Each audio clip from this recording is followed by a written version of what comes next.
very interesting world, and perception is sometimes different than reality. And what I'd like to do tonight is comment on a few of those points, because we're in a real fight. You know, I've seen some folks become very different under the pressure of the real world than what they were in training or practice, or what they used to talk about at the bar or at the dinner table, of all the things they do if they were in charge. And the world I live in is a very different world than what you see on cable TV. And I'll say, for the Glenn Becks out there who serve a purpose, or the Keith Olbermans who serve their purpose for the folks on the left, then there's those who make a lot of money making people mad. Then there's the rest of us who actually are there trying to do something in the middle of that. Now, I've been Keith Olbermann's worst person in the world because of a little dust-up that I got into with President Obama a while back. And so I know a little bit about what it's like to be in a fight. I know what it's like to have people stalk me. I know what it's, and this isn't in the family discussion, but I hear all these, what people would like to say what they would do if they were in my shoes. My wife and I spent almost everything we had. We accepted what we believed was a calling to run for Congress. There was real sacrifice, not convenience. But that's kind of the way it's been, and we've trusted the Lord, and we've had a very exciting journey. We're not rich, but I wouldn't trade one of the experiences, or one of my kids, or one of the opportunities for the folks that I've gotten to meet and work with for that. Does that mean everything was fun? No. But in the end, it all worked together for good. I've had people go through my trash. I've been slandered by Republicans. I've been slandered by Democrats. Occasionally people tell the truth. Why am I saying this? Because we finish up this primary, I think it's very important that we understand, with all the things that are getting tossed around, and many misperceptions about many of us who are in elected office, people who've never really done that, but have expectation.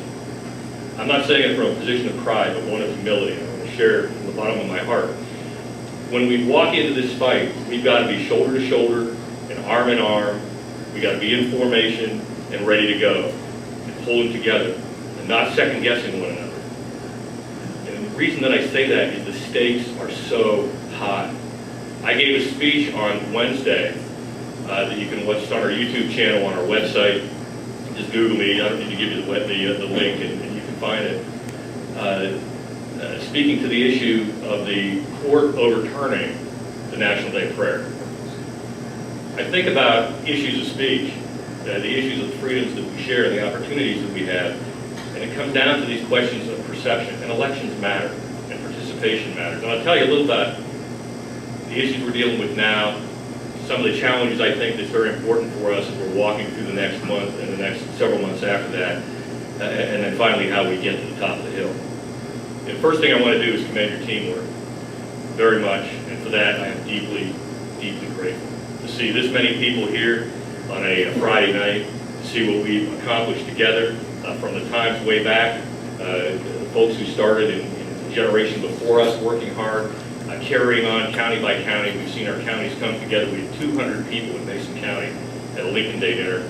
The most that had ever come out before in the Buffalo Trace was about 75. That was in 2004. And in the other years, people just couldn't muster enough to pay the rent on the facility. And we're seeing folks waking up. We're seeing all over the 4th District. And your work that you've done is critical. You know, the night of the healthcare vote was an amazing thing for me, watching the battle of worldviews. For those of you who are in the military, whose service I cherish deeply and appreciate and are very grateful for, we all learned a long time ago, usually at the foot of a drill instructor, or crawling in the mud, or a flight instructor, or somebody else, about the importance of attention to detail. Because that's how you keep alive and keep your friends alive. Well, in the Senate rush to get things done, they forgot to dot a few I's and cross a few T's.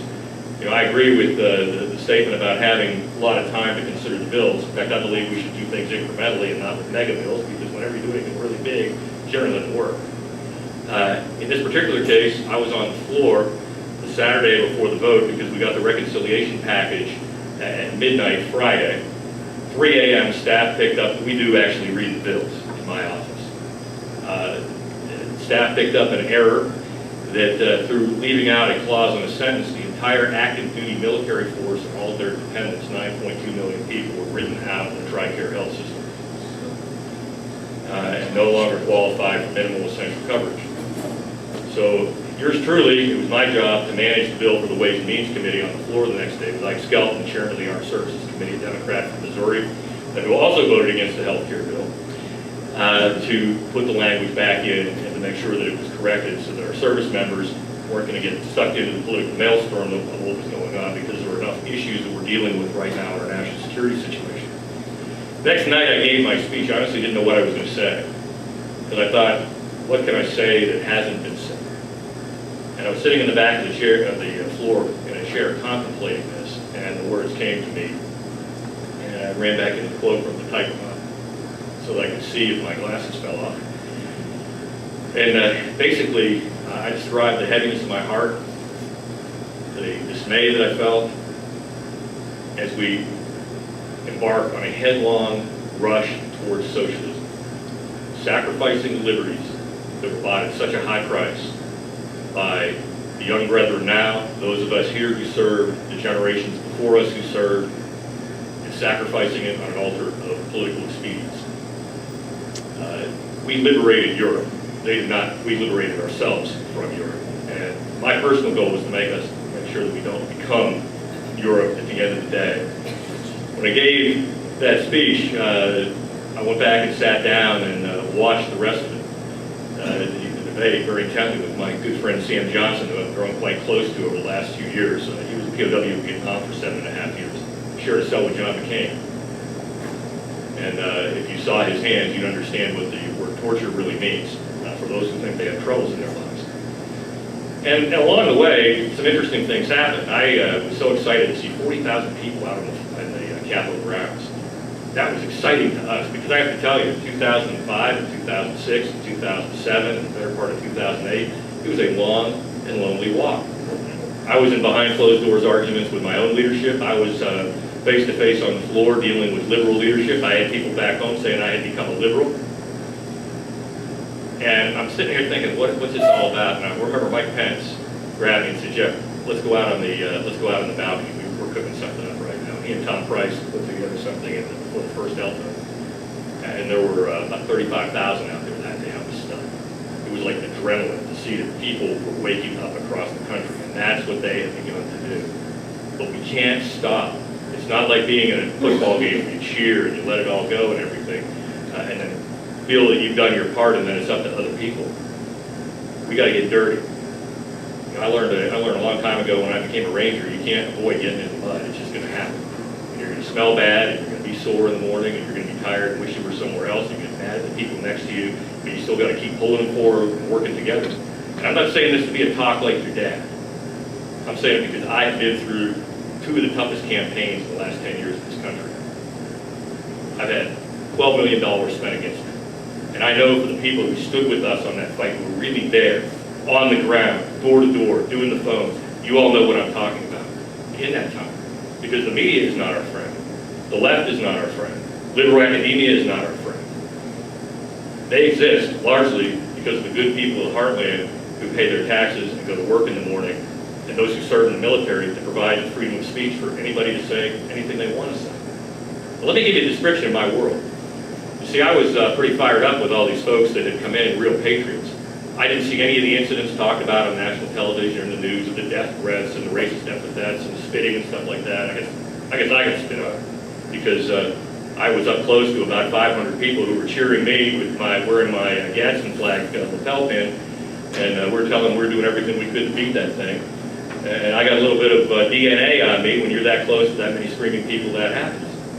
I'm afraid my colleague from out in the Midwest who claimed that it was something else is perhaps distorted a bit, but in our politically correct media world, that message never gets out. But what I did do, because I wanted to cheer these people up on the second day they were there, I was walking by a guy from Maryland who had a Gadsden flag loose. I said, "Give me your flag." And he said, "What are you going to do? You can have it." I said, "I don't want your flag. Just give it to me. Get your camera." And went up onto into the chamber, or behind the chamber in the speaker's lobby area, grabbed a couple of my friends, the next-governor of Oklahoma, Mary Fallon, Bill Posey from Florida, Rodney Alexander from Louisiana, among others. We walked out onto the balcony, and we dangled the flag over the side of the balcony. As you might expect, there was a roar that came from the crowd because someone finally was paying attention to them. I tried to explain to them that screaming outside Nancy Pelosi's window would have about as much effect as us screaming outside Nancy Pelosi's door. We call